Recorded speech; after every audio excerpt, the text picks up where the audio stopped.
Revenue exams में Urdu language को लेकर इस वक्त जो बीजेवाईएम के कारकुनान हैं घंटाघर में जमा हो गए हैं और कहीं ना कहीं ये इससे अपनी जीत करार दे रहे हैं। तो इस सब पर बात करने के लिए हमारे साथ मौजूद है बीजेवाईएम के प्रेसिडेंट अरुण जी। सर खैर मकदम है, आपका क्या कहना चाहेंगे? बहुत बहुत शुक्रिया था आपका। उर्दू को एक्सक्लूड नहीं किया गया, पर बाकी 4 जो स्टेट ऑफिशियल लैंग्वेजेस हैं उनको इंक्लूड किया गया है। हमारी लड़ाई किसी को एक्सक्लूड करने की नहीं थी, हमारी लड़ाई जो थी वो सभी 5 की 5 स्टेट ऑफिशियल लैंग्वेजेस को इंक्लूड करने की थी, जिसमें सबसे ज़्यादा बोले जाने वाली जो भाषा है, लैंग्वेज है, वो कश्मीरी लैंग्वेज है।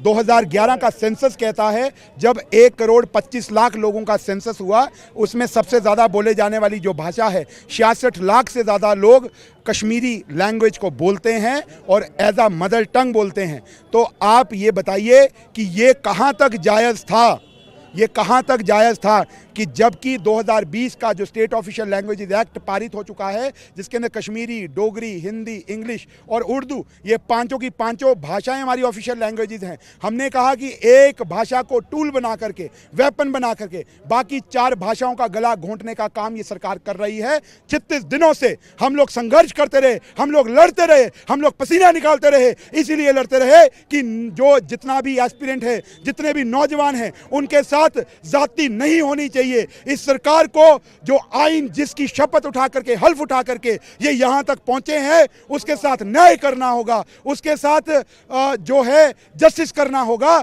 पर इसने 36 दिन हमारी बात नहीं सुनी और नहीं मानी। आज नौजवानों के सामने ये एक्सपोज हो चुके हैं, ये नंगे हो चुके हैं, इनकी जो कारकर्दगी है वो सामने आ चुकी है और हमको न्याय मिला। हमको अगर हमारे साथ जस्टिस हुआ तो हमारे साथ न्यायालय ने किया, अदालत ने किया, कोर्ट ने किया, सेंट्रल एडमिनिस्ट्रेटिव ट्रिब्यूनल ने किया, जिन्होंने कल डायरेक्टली एक ऑर्डर निकाल करके पैरा नंबर 5 के अंदर 2009 के रूल्स को स्टे किया है और पैरा नंबर 6 के अंदर सभी 5 स्टेट ऑफिशियल लैंग्वेजेस जानने वाले नौजवानों को डायरेक्ट किया है उन्होंने, एसएसआरबी को, कि 5 भाषाएं जानने वाले नौजवानों से फार्म जो है वो जमा किया जाए।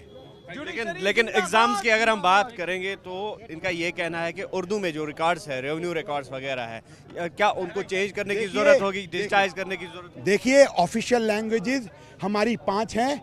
बहुत तेज़ी से ट्रांसलेशन करने का काम 5 भाषाओं में चल रहा है। आज जो सरकारी कामकाज है इन 5 भाषाओं में होगा और ट्रांसलेशन करने की बात है तो नायब तहसीलदारों ने ट्रांसलेशन नहीं करनी है। तो जो ट्रांसलेशन है वो ऑलरेडी जो इन्होंने टेंडर करके कंपनी हायर की है वो तेज़ी से कर रही है और आज डिजिटल युग है। आज बहुत अच्छे तरीके से बहुत चीज़ों की ट्रांसलेशन करना बहुत आसान है। तो इसीलिए ये गलत आर्गूमेंट पेश कर रहे थे, ये अपने आप को जस्टिफाई करने के लिए एक रॉन्ग आर्गूमेंट पेश कर रहे थे, जिसको खरीदार, जिस आर्गूमेंट का खरीदार कोई भी नौजवान नहीं है, क्योंकि नौजवान सच भी जानता है, हकीकत भी जानता है और इनकी कितनी क्रेडिबिलिटी है वो भी जानता है। ज़बानें कौन कौन सी? 5 ज़बानें जो हैं उसमें उर्दू है, उसमें कश्मीरी है, उसमें हिंदी है, उसमें इंग्लिश है, उसमें डोगरी है। 5 की 5 स्टेट ऑफिशियल लैंग्वेजेस जो हैं उन 5 की 5 स्टेट ऑफिशियल लैंग्वेजेस में सारा सरकारी कामकाज होगा। एडवोकेट शेख सलमान साहब भी हमारे साथ मौजूद है। सर खैर मकदम है, आपका कितनी बड़ी अचीवमेंट समझते हैं आप अगर ओवरऑल जो एस्पिरेंट्स है, जो एप्लीकेंट्स हैं, उनकी बात करेंगे? देखिए, 80% जो एस्पिरेंट्स थे उनके साथ इनइक्वालिटी की गई थी on the basis of their language preference. जो लैंग्वेज ऑफिशियल 5 लैंग्वेजेस है जिनका मैंडेट हमें मिला है, कश्मीरी, उर्दू, इंग्लिश, हिंदी, डोगरी, उनको एक्सक्लूड किया गया, उनको एक्सक्लूड बताया गया, उनको डिस्क्रिमिनेटरी ऑर्डर से नेगेट किया गया, कट डाउन किया गया उन एस्पिरेंट्स को, और ये बताया गया कि आप कट डाउन किए गए हैं ना कि मेरिट पे बल्कि आपकी लैंग्वेज प्रेफरेंस पे। और इसी अनकॉन्स्टिट्यूशनल ऑर्डर के लिए, इसको रोकने के लिए और ऐसे ही इनजस्टिस को रोकने के लिए हाई कोर्ट आज कैट ने एक ऑर्डर पास किया है और उसको स्टे किया है और ये बताया कि जो 5 ऑफिशियल लैंग्वेजेस है उनको भी कंसिडर करिए, उनको भी प्रेफर करिए और उनको भी मैंडेट देने, उनको भी सोच विचार करने की ज़रूरत है कि इन 5 लैंग्वेजेस को भी आप इनकॉर्पोरेट करिए।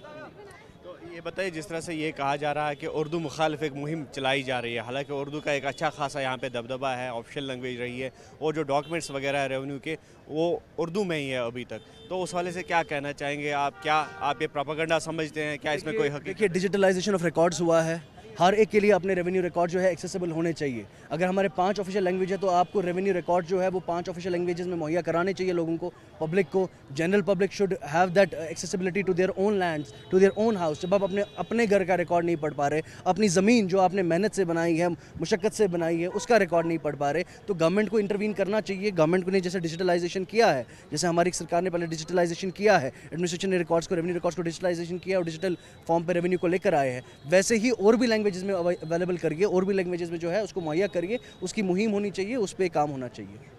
तो बिल्कुल आप देख सकते हैं कि ये बीजेवाईएम के लीडरान जो है ये घंटाघर लाल चौक में जमा हुए थे और उन्होंने कहीं ना कहीं जो है उस फैसले का खैर मकदम किया है जिसके तहत अब ये कहा जा रहा है कि 5 ज़बानें जो हैं ऑफिशियल लैंग्वेज जम्मू कश्मीर की उनको इंक्लूड किया जाए या उनको कंसिडर किया जाए, जो कि रेवेन्यू एग्ज़ाम्स है, चाहे पटवार का एग्ज़ाम है या दीगर जो रेवेन्यू के एग्ज़ाम्स है, तो उस पर यह कहा गया है जो रिक्रूटिंग एजेंसीज़ है कि जो एप्लीकेंट्स ये 5 लैंग्वेज जानने वाले हैं तो उनकी दरख्वास्तें जो है उनको भी एक्सेप्ट किया जाए। आफा शाह के साथ न्यूज़ 18 के लिए श्रीनगर से मुदस्सिर कादरी।